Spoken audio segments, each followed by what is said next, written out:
Welcome to Design Downtime, the podcast where we celebrate the joys of living a balanced creative life. I'm your host, Guy Siegel, a design director in Toronto, Canada, and I invite you to join me on this journey as we redefine what it means to be a successful design professional. Let's break free from the shackles of hustle culture and embrace the full spectrum of human experience, because life is too precious to be spent only in pursuit of productivity. Today, I'm thrilled to talk to Priyanca D'Souza. Priyanca is a senior user researcher in the public sector, specialising in accessibility and inclusion. She has recently worked on complex projects for GDS, Cabinet Office, Defra and Companies House. She aims to use her lived experience of access needs to embed inclusive practices within teams to drive forward ethical and inclusive design which better meets people's needs, enabling people to empathize with the barriers our users can face and finding opportunities to alleviate and change things to make experiences better. She is fascinated by the impacts different barriers and conditions can have on cognition, behaviour, people's interactions, and experiences of the world. She has a background in Cognitive Neuroscience and Psychology, which she combines with lived and varied practical experience. Priyanca, welcome to the show. Hello. Lovely to be here. I've never heard my bio read out loud in its full length. How does it feel? Yeah, I feel honoured. Imagine if you had a Wikipedia page and you had someone read it out loud in a very soft, calm voice. I love reading people's Wikipedia pages and just finding out the random things about them. Interesting. But that is not what we're going to talk about today. No, yeah. Because today you want to talk to us about swimming. Yes. I am someone that loves swimming outdoors. I actually, a colleague of mine called me the mermaid, and my friend's mum will take pictures of just places outside, and she'll be like, Priyanca would go in there. I mentioned to someone today that I do this, and they said, are you a known outdoor swimmer? And only among friends, but it is something I really enjoy and that brings joy to my life. Let's start, as we usually do, with the origin story. Where does outdoor swimming come into the picture for you? Oh, that's a good question. I think the first time I remember doing it was, I don't know how many years ago, let's say it was before the pandemic in Scotland, and it was in one of the lochs. I had gone on a hill walking retreat, which was awesome, actually. You're offline for a week, which is great. It's quite rare that you do that. But I remember being near this very beautiful still loch and just going into the water. And I think there is something really magical about being immersed in the landscape and feeling like you can become part of the landscape. And I think it's something that really kind of almost takes me out of my head and into the present.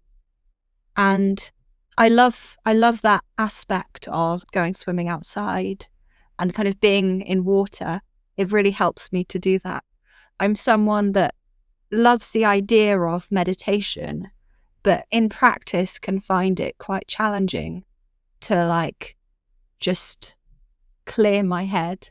But I think being in cold water really does, I don't know, I think I'm my focus kind of is like on the water and like the sensation of it on my skin and, the feeling of the sun or like the wind or the breeze, or you're just very aware of like right now. And I think that's really cool. Were you always drawn to swimming? That's a good question. I think I like water. I love the sound of water, like the sound of the sea.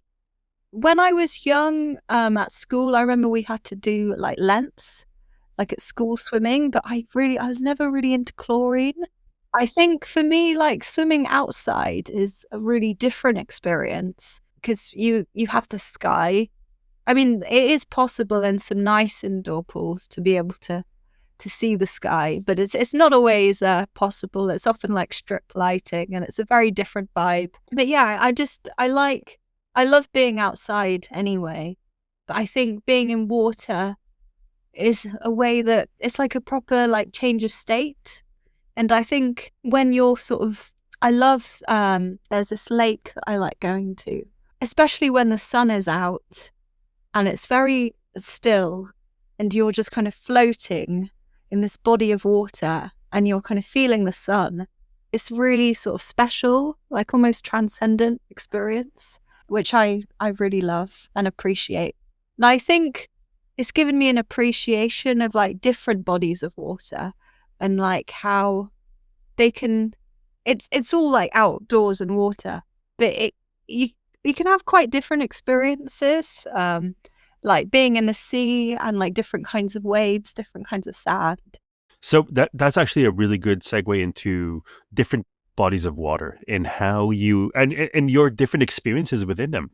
Yeah. I'm someone that loves rocks and rivers, which sounds like quite an unusual way to describe like a pastime. But there's this place in Wales, in the Brecon Beacons, that I discovered when I ended up going on a sort of impromptu holiday with one of my former colleagues. We hadn't actually met in real life yet, but we decided to embark on this adventure. And we got on very well and it all went very swimmingly, but actually it could have gone very differently. Yeah, myself and Isabel, we found this place and it was almost, there was this river flowing up this valley. Well, the river is not flowing up, but I like to navigate up because it's not flowing incredibly quickly, but there are lots of different rocks that you can kind of traverse. So it's a bit like vertical rock climbing, but there's also the added element of water. And I find it kind of really puts me into the present because you have to concentrate. You don't want to slip and fall into the water. But they have like parts which are deeper. There are some waterfalls and kind of pools and bits where you can actually swim. And I tried to go last year in February and it was absolutely freezing. But like on a summer's day, it's a decent temperature and it's just really beautiful. And I don't know, it's for me, I'm someone whose mind is quite fast and can be quite hyperactive. So for me, it's like that exploration. It's like the route that you choose can be different every time. There's an element of experimentation, of having to assess risk and safety. And it's really like mentally stimulating, but it also feels like you're carving a new path. I really like that. Is this something that is a draw for you, the fact that you go to these places and they are completely natural? Yeah, I think I'm definitely drawn to kind of the natural landscapes and like the beauty of being in these surroundings. A lot of these places where there is abundant water, where you go swimming, there's often the Venn diagram, especially in the UK, a lot of them don't have any signal, like phone signal, which is also, I think, can be quite a rare experience nowadays, like not to have any signal. I don't have to tell everyone like I am gonna be fine. I'm just going swimming. I had this unusual experience where I saw not like a proper turtle, but it was like a little terrapin, and you do spot like or it's just a different perspective to see things from the water and to see things from that level compared to seeing things like from the edge of the water. To be like in the middle of the lake and to be kind of looking out at the kind of edges and to see the trees and the leaves is different. Yeah, it makes you like quite immersed and aware of the change in the seasons and also the change in the depth of the water, the change in the temperature as it gets colder and colder, and then when it warms up again. So that is a good point. You live in the UK and the weather in the UK, there's a lot of season. Oh, yeah. There's a lot of weather. Exactly. There's an irony in recording this in December. I do definitely admire the people that properly go swimming at this time of year. But you don't? Not so much outside, but I still like being in water, but more indoors. More indoors at this time of year. What are the most extreme weathers that you swim outdoors in? Oh, okay. I have swum outdoors in December, but in the Mediterranean, which is slightly, it's for me, I think it's often Spanish people be like, "You're crazy. You must be freezing." But I think it's that feeling of what I like about going in water, that initially, without pushing yourself too much. I think if it feels a bit cold, but you know that you could do it, and sometimes it might take me a while to actually go fully in. It's sometimes just the act of like knowing that you'll do it, but like it might take you some time. But I feel very present during that time of like, my legs as like habituate to the kind of the temperature of the water, and then you more and more of your body goes into the water. And then like there's a real sense of satisfaction when you actually start swimming, you actually start immersing yourself in the waves, or like you can actually move around. There's a real kind of thrill and excitement that comes from, I managed to do this, I managed to get in, like I'm stronger than I thought I was, or I managed to do it. And I think like when it's warmer, it's a lot easier to go swimming. But I think it's like you get a bit more fulfillment when it's a bit chilly. I think there's also that trade-off of, if you're going to take a really long time to warm up, yeah, you have to kind of consider that and factor that in. I've never put myself in any danger when I've done outdoor swimming. I'm always thinking about, how am I going to get back out? Because I think that's important. Sometimes you see people go into really precarious places, but I'm always thinking like, what is my route back out? Like, how am I going to, what are the alternative ways? I think this is maybe where like the design thinking kind of can come in, where you're thinking, what are the alternative ways that I can do this situation? What are the alternative ways I can get out? Or what are the different paths, the different journeys? What are the different intentions you carry with you when you go swimming? Do you ever use outdoor swimming as a, let's say, way to get yourself unstuck, for example? That's a good question. I think I often find my inspiration, like it's probably more conceptual, because you often spend a lot of time in our jobs either listening or consuming information, or near a screen. So I think it's useful to like be in a completely different setting, and you can't use a screen underwater, or at least I haven't tried. I used to volunteer at a Lido, and I saw someone reading their Kindle like in the Lido, and I remember them saying, "Oh, like the water keeps splashing the pages, and it keeps like changing the page, the book." But it was just really surreal because there's loads of kids like swimming in this outdoor pool. It was just someone like reading like a book about politics. It was quite random, but I guess it's probably more common than people think. But I think for me, like I really like kind of changes of state. I think it's really useful for your brain and your body to be doing like different things, because I think it encourages that kind of mental flexibility. And I think it's important for you to like do things. It's important to have things that you enjoy that are like not your work. As interesting and as cool as our work can be, there are also times where you don't want to be experiencing it all of the time. And I think it's good to like have things that kind of spark joy outside of that. And for me, like being in water is definitely one of them. And it's also, yeah, like that immersive element of it, I especially appreciate. It's like I'm someone that likes showering, I like baths. And being in water is one of those really immersive things. I did a Christmas lights trail yesterday, and there was these amazing like bubble machines, which I think were intended for the kids, but some of the adults got really into it as well. I think things which are quite fleeting or temporary, a bit like waves or like water, like it's always kind of changing. I think it makes you kind of more in the moment. For me, like I quite like landscapes which are quite dynamic, because I think it makes you kind of concentrate on the changes. It's a bit like when you're facilitating user research. I really like kind of getting into the flow and just kind of immersing myself in the session, because you really have to like fully concentrate on the participant and their actions and what they're doing. And I really like kind of immersive stuff. You mentioned that you have some locations that you go to. There's a lake you mentioned. What is your ritual? You say, today I'm going to go swimming outdoors. How do you prepare? What do you do? Gosh, I don't know if I have rituals. There are things that I prepare or take with me. I think, contrary to maybe popular belief, you really don't need much stuff to get started. For me, I have like a flask. I drink a lot of peppermint tea. I'm drinking peppermint tea right now during this session. I'm always drinking tea.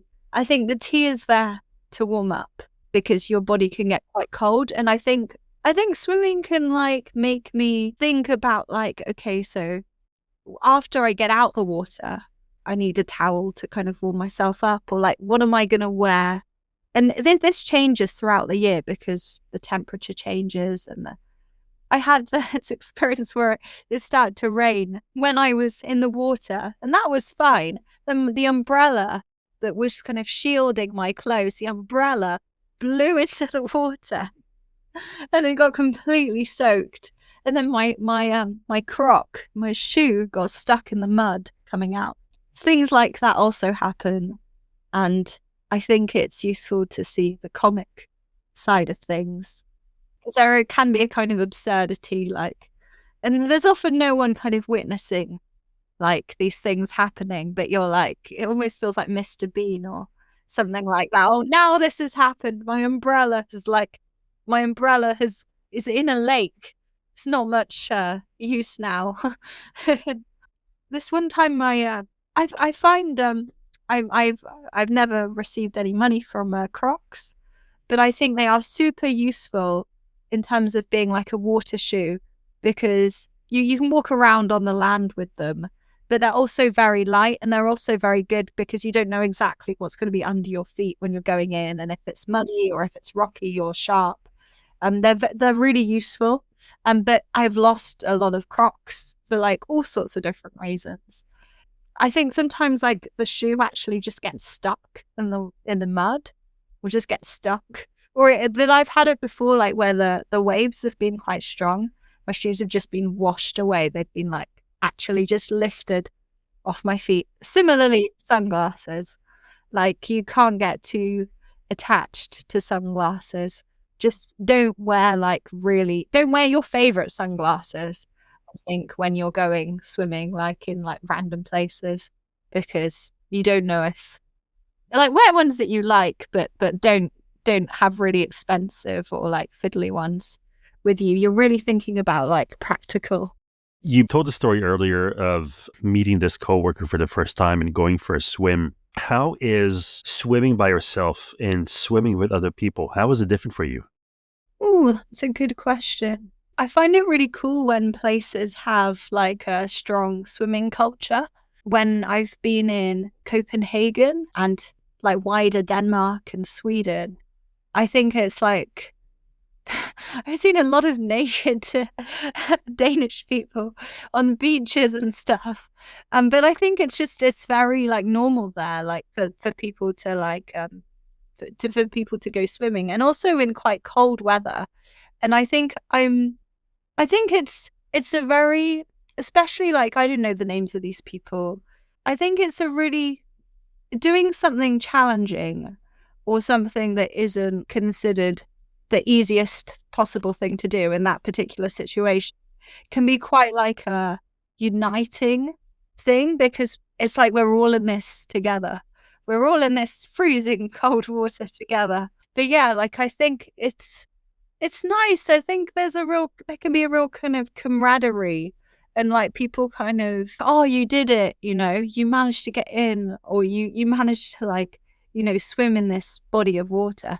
That's, I think, really nice. And also like people will like guard each other's stuff, and it's yeah, I think like outdoor swimming people are like nice people. I think they're often people that like doing other outdoor things, because sometimes you might have had to like, where to find some of these spots. Yeah, I've like met some really nice people while like just on the edges of lakes. I remember having random conversations. I was in Switzerland and I spoke to a vicar from Berlin for like an hour. And I remember meeting this other lady who gave me a lift to like the German border. We got on very well. We talked about all sorts of things. People are in a kind of quite relaxed, or you're kind of doing it for fun.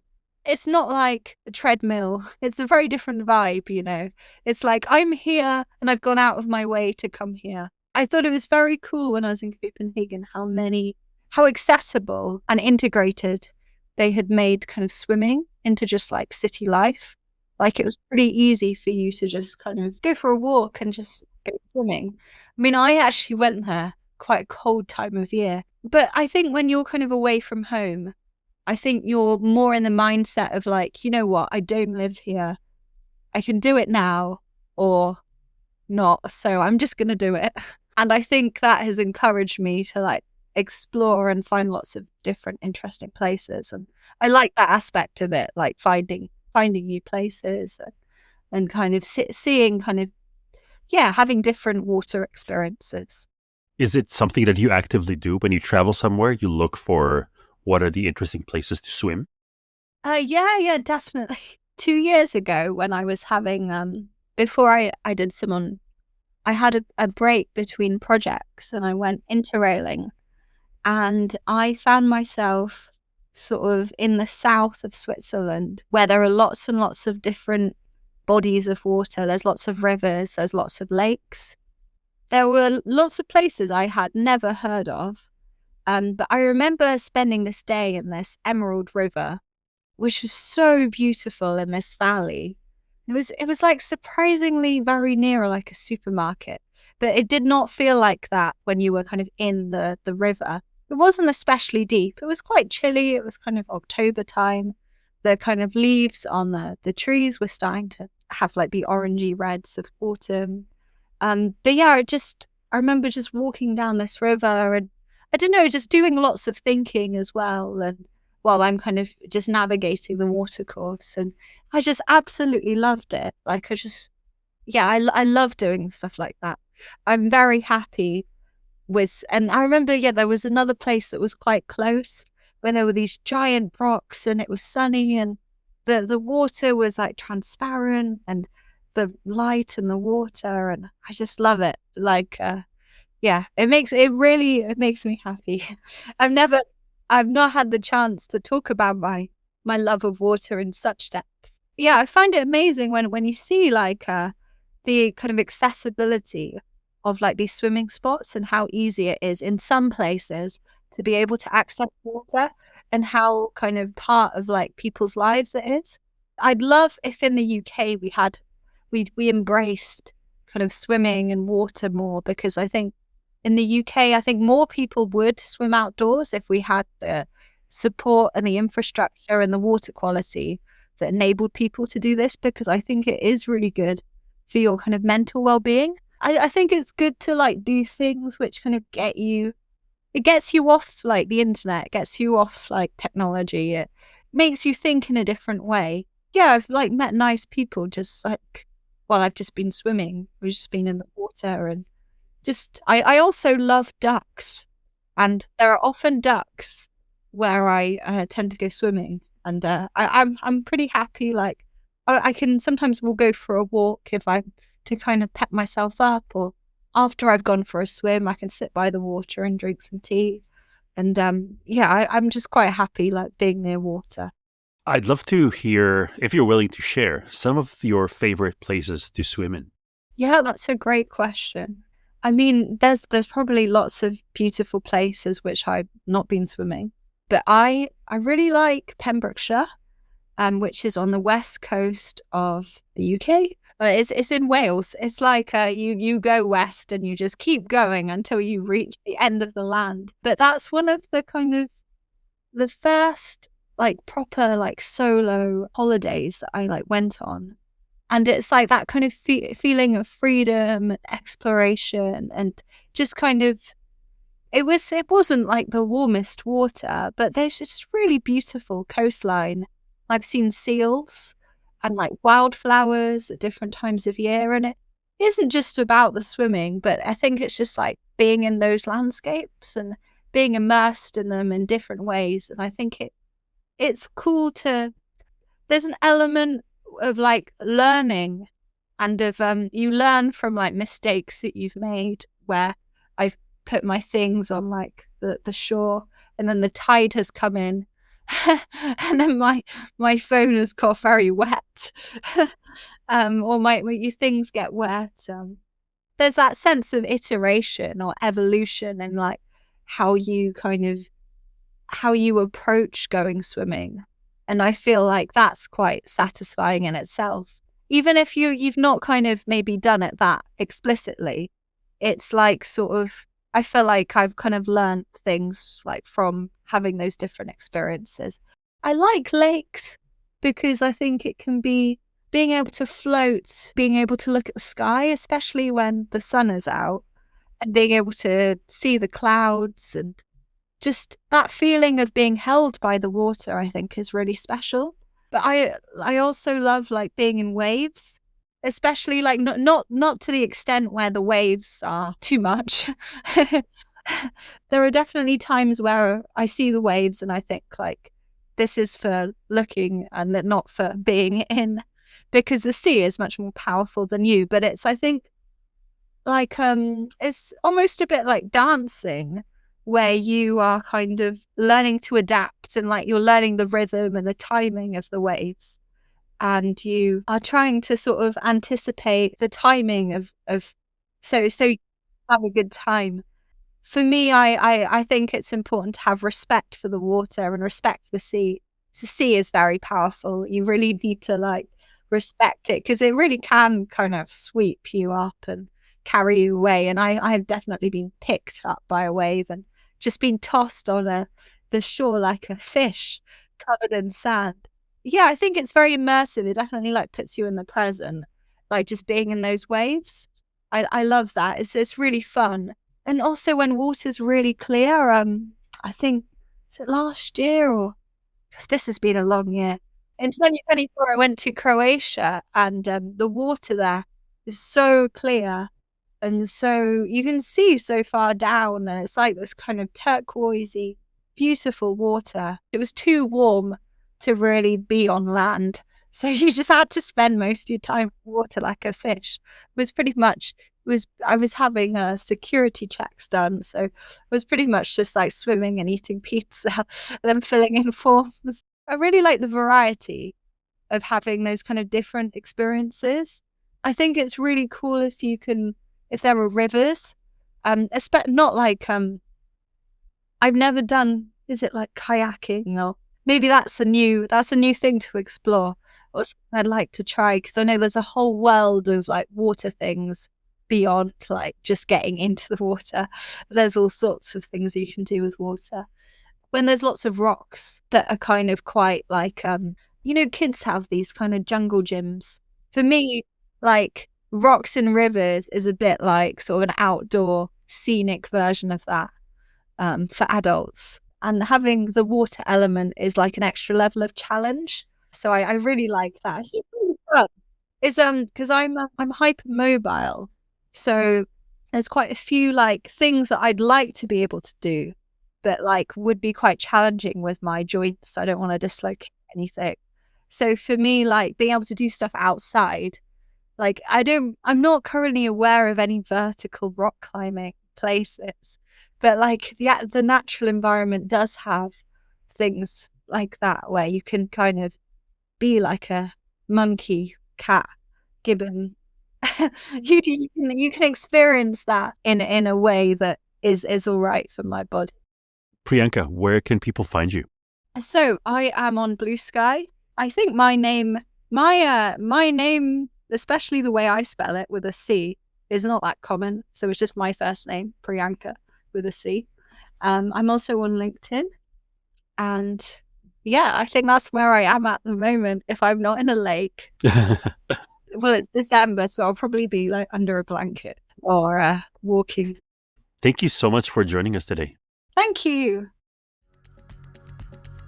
This is all for this episode of Design Downtime. Thank you for joining me. And until next time, I hope you enjoy your downtime.